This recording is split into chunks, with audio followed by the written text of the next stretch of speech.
Just don't swing them around because my cards will fall out. Okay. I love the warning. It's true. All right. Stand behind it and see if you can see all of us in that screen. Yes, I can see all of you. Just don't bump it. Just smile and wave, boys. Smile and wave. All right, I'm pretty sure I can get some shots out of that. Let's see. Yeah, there ain't no telling what you'll catch out here. I'm saying. All right, I need to raise this up again because of the slope of the ground. Yes. Yeah, it's definitely going down. It's going down. It's skishy over here. Well, now I need to straighten this out. Hey, Winry. Yeah? Come here. Come here. Come here. We need your expertise. Do the same thing as you did a minute ago. Make sure we're all in the frame. I should be, but I'm not getting fresh with you. Not right. Not yet. Your camera lies right about here, so I'm gonna. Oh my! It did get sketchy, didn't it? I was gonna crouch, but I don't know if that's gonna work. I don't want to block her. That's why I was gonna crouch. How do you see? Where do you? Hey, look at the lens, and what do you see of me? Winry. Look at the viewfinder. Oh, I can't do that. Here, let me. Yeah, go for it. Yeah, get down in your position. Get down in that position. I got newer knees than you do. Oh man, that's killing me. Here, you look. Put your butt on the edge of that. Yes. Ooh, okay. I'm digging that. We old people. We need places to sit. Come sit on your lap. Hello. Come on, bitches. All right, now I'm gonna come stand. All right, Winry, go. Go look. Go look at the viewfinder and see if you can. I can see Dad, I can see Mom, and I can see you. All right, everybody strike a pose. Hold it. We're gonna be blind. We won't find our way out. Yeah, right. How do we see again? All you gotta do is go. All right, let's. This is a good idea.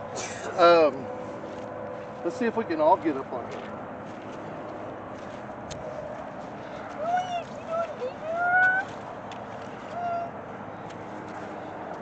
I put some leaves on the top.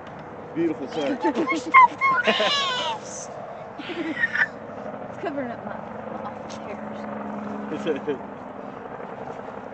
We're gonna throw horns. Let's throw some horns. It looks like a woman is the statue. Oh! I think I sank 3 feet. Probably because you did. Very cool. Oh. Hey guys, so we're out here at Checotah Indian Cemetery. Say hi. Hi. This is Daniel. Can you just set a pet ball down? I just set a pet ball down right here on the ground, and then I've got another one over here on top of a gravestone. You can see it. Oh, I see it. Yep. So we got a pet ball here.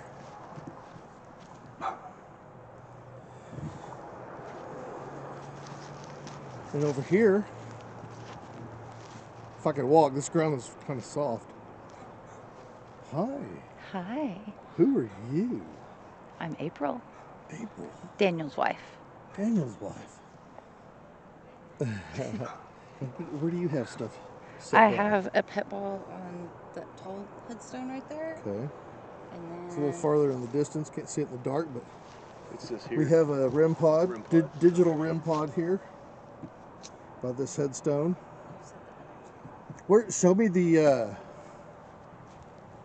scare bear. Where I put the scare bear is right over here up against a child's grave. It's got a lamb on top of it.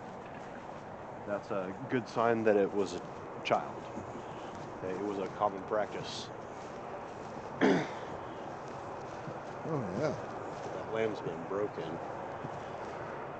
Oh yeah, you can see the top, the bottom of the lamb on the top of the gravestone. The sad thing is, in this cemetery, there's tons of those, and they're all from about the same 2 or 3 year time. We were out here, my wife and I, wandering around, and noticed that most of these children were about the same age. If they weren't infants, they were about 6 years old, and they died 1905, 1906, and it was just consistent. There's a lot of children buried here. Ooh. So we have a scare bear right there. Where's the other REM pod at? Right here, straight in front of you. Wow.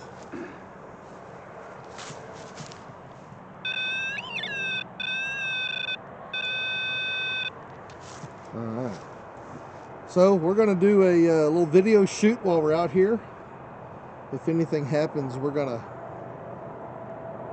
cut to it.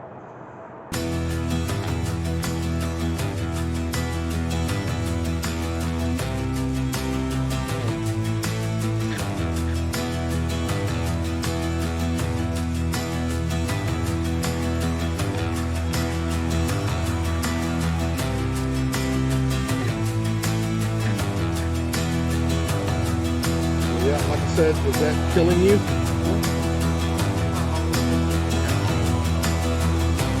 Yeah.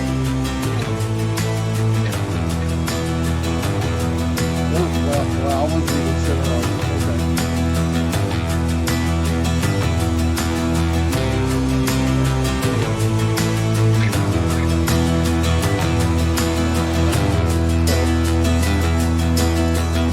Okay. All I got was beer. There's a whole lot of that.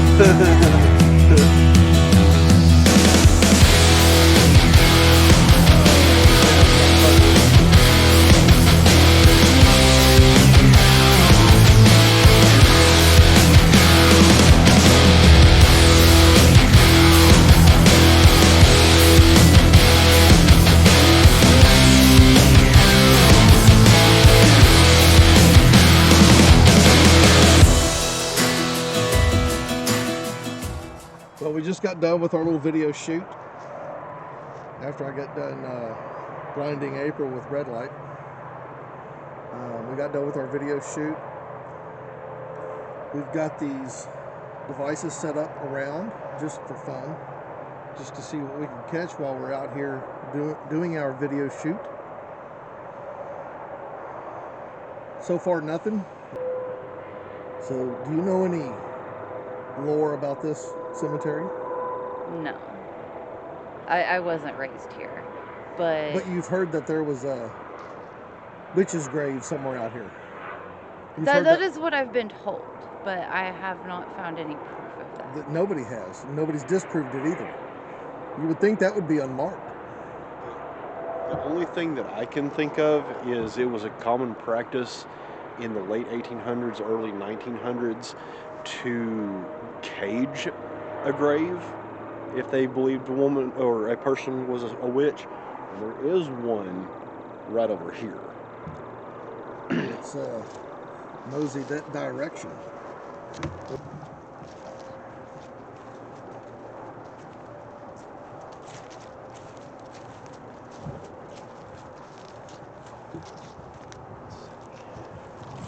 Explain this again to me. Oh, it's right here. In the late 1800s and the early 1900s, it was a common practice to cage in a witch's grave. Oh shit. Yeah, there is no stone.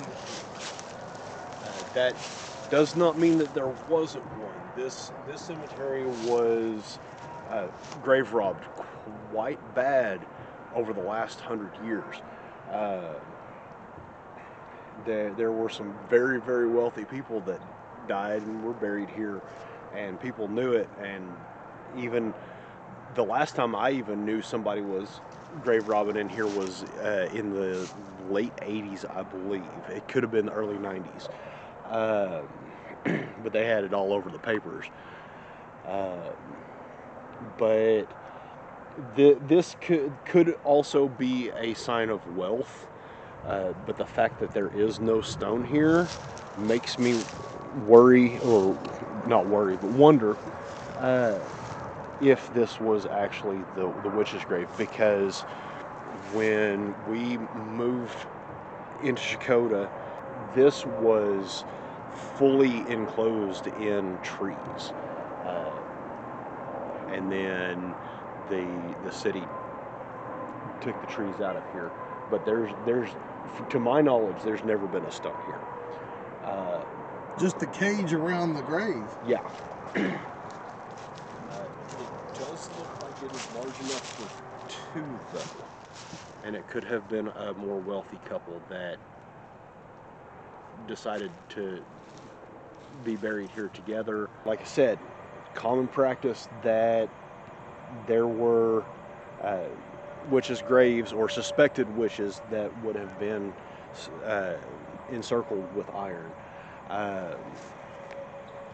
That would have, or it was believed that it would have kept the spirit of that witch trapped within the grave and couldn't harm anyone past their death.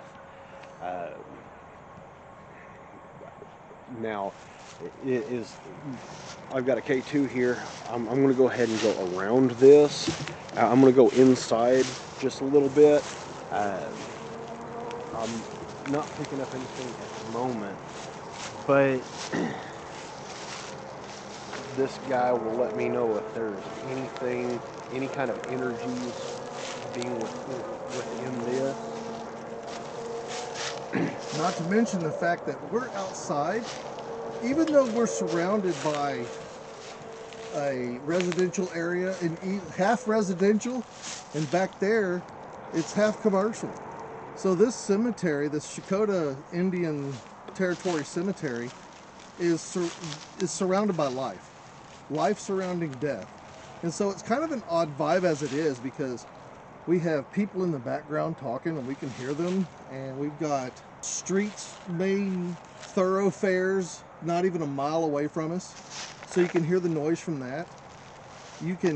But at the same time, we're in this very old cemetery with graves dating back to at the latest 1920s. Am I right? 1912, I believe. It was opened in the 1880s and closed off in the teens, I believe. And I should know that because it's on the sign. Right. But in this cemetery, there are, well, for one, my dog. That dog kind of scared the crap out of me. She just ran up on us, man. I'm like, what the hell is that? Cryptid. The dog man. Dog man. There are several graves that still have stones, most of which aren't any older than about 30. Most of them are very young. Medicine wasn't that great during the time that this cemetery was open, but at the same time there was an epidemic of lots of things that we just think are common, like the flu, that ransacked through Oklahoma and killed off a lot of the native peoples up until about 1910. That was whenever we started getting doctors and educating our doctors at OU Medical, and they started spreading out and taking care of the people that were here a lot better than what they were. But a lot of these graves no longer have any kind of marker. They just eroded away?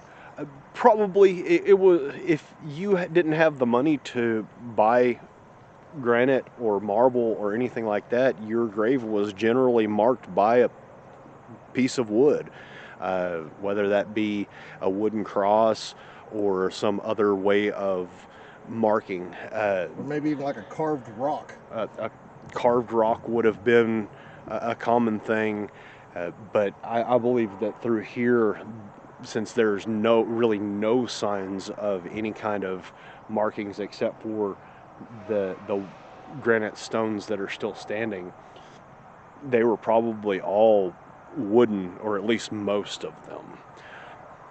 Something like this would have been very, very expensive. Oh yeah, it's beautiful. And Let me, this would have been as 7-year-old, 1888 to 1895. And then another 1886 to 1897, 1891 to 1899, 1896, 1897. So here we've got 1, 2, 3, 4 children.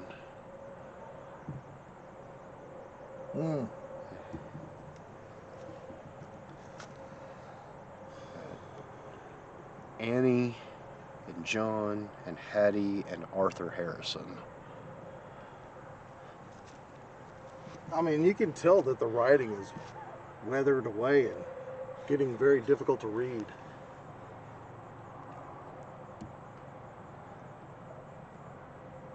That's a beautiful stone, though. Absolutely. So yeah, I would agree that you would have to have money in those times to purchase something like this, as opposed to a wooden cross with a possibly nail carving of your name and date of birth and death, if you were that lucky. Now it would have been common just for remembrance of the dead, to have done something at least as simple as mark their grave, but it was up to whether you had the money or not to have a monument like this that would have lasted over 100 years. At this point, we're seeing that this is probably, or at least almost 150 years old. But or if you had pennies in your pocket and they found a old piece of wood, nailed it together in the shape of a cross and painted your name on it, that would have been a simple way of remembrance, but it would have still marked your grave and shown respect.